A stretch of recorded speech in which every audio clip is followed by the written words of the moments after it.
নিঃশেষে একটা কথা বললেন, এটা কি যোগীরাজের কৃপায় দেহত্যাগ ওইভাবে করতে পারে?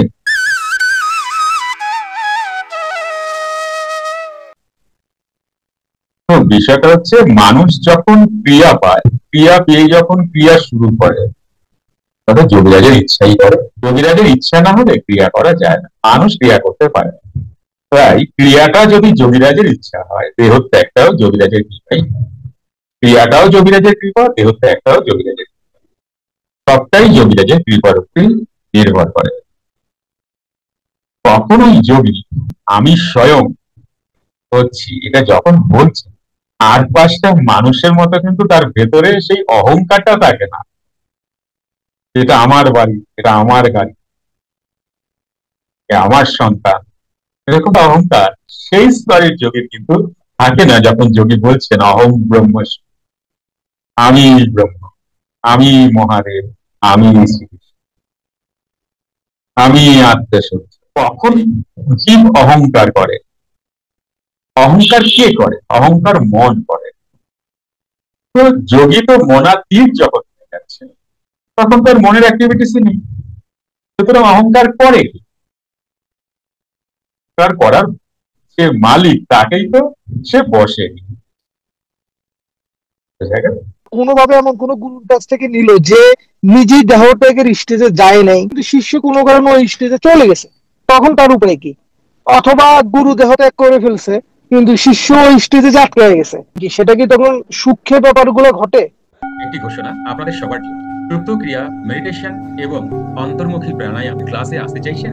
মঙ্গল, বুধ ও বৃহস্পতিবার আপনার বাড়ি বসেই জুম অনলাইনে এই ক্লাসটি করতে পারবেন। সময় সন্ধ্যা 8টা থেকে রাত 9টা অবধি। আসুন, ক্লাসে দেখা হবে।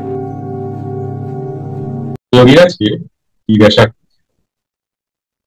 একজন ক্রিয়া, আপনি যখন থাকবেন না, তখন আমাদের যখন নেক্সট স্টেজে ক্রিয়ার প্রয়োজন হবে, তখন ক্রিয়া কি হবে?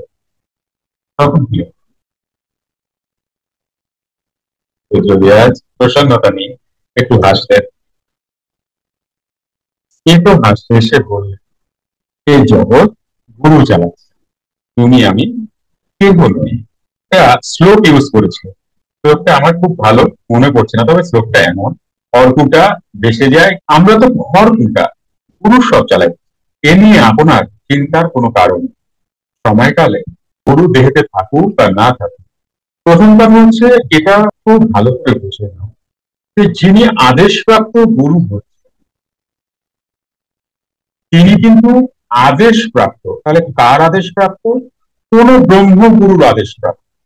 তাহলে সমস্ত শিষ্যের এই আদেশপ্রাপ্ত গুরু এবং তার শিষ্য, সমস্ত শিষ্যের মালিক হচ্ছেন যোগীরাজ, আর তিনি সবটা দেখে নেবেন। আদেশপ্রাপ্ত গুরুর কাছে যখন তার দীক্ষা হলো, তার দীক্ষার গুরু তো অবশ্যই আদেশপ্রাপ্ত গুরু, কিন্তু তার মূল গুরু যোগীরাজ। আদেশপ্রাপ্ত গুরু যে শিষ্য, তার ভালো যোগীরাজের হাতেই থাকে। এইবার গুরু সমান মান্যতা অবশ্যই দিতে হবে, আর যোগীরাজ মহাগুরু। কোশ্চেনটা হচ্ছে যে কেউ ক্রিয়া পায় নাই এমন কেউ যার যোগীরাজের প্রতি ব্যাকুলতা আছে তার কৃপা পাওয়ার জন্য, কেউ সূক্ষ্মে তার কৃপা পাইছে, অথবা তাকে ক্রিয়াবান না হওয়া সত্ত্বেও তার ব্যাকুলতার জন্য সে তাকে কৃপা করছে ক্রিয়া দিয়ে, অথবা সূক্ষ্মে তাকে গাইড করছে।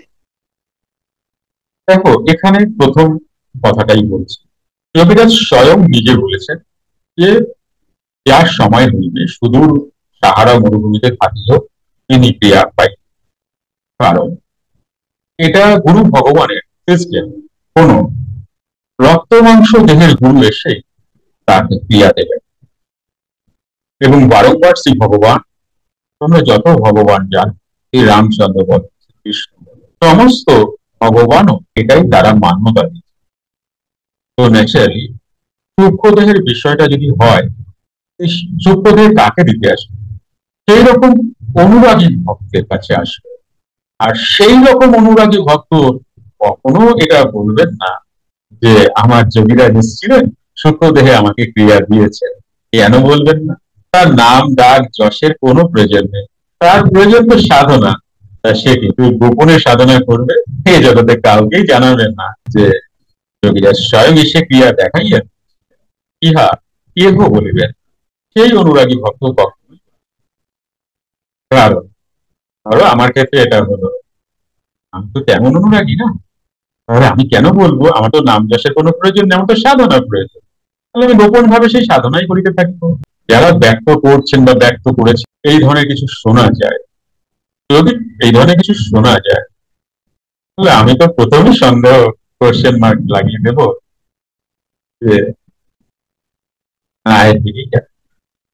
আপনি কি মানি নিয়ে প্রবলেমে আছেন বা দীর্ঘদিনের রিলেশন প্রবলেম চলছে?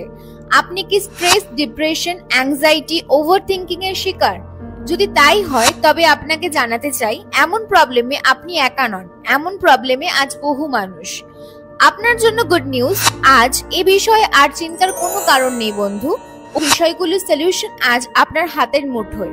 এই অবস্থা থেকে বহু মানুষকে বের করে তাদের সুন্দর জীবনে পৌঁছে দিয়ে থাকেন NLP mentor, life coach Manoj Chakraborty sir. আপনার সলিউশন ওয়াইএমপি ক্লাস। তাই আর দেরি না করে ওয়াইএমপি ক্লাসে চলে আসুন আর আপনার প্রবলেমের সলিউশন জেনে আপনার জীবনকে আজই সঠিক দিশা দিন।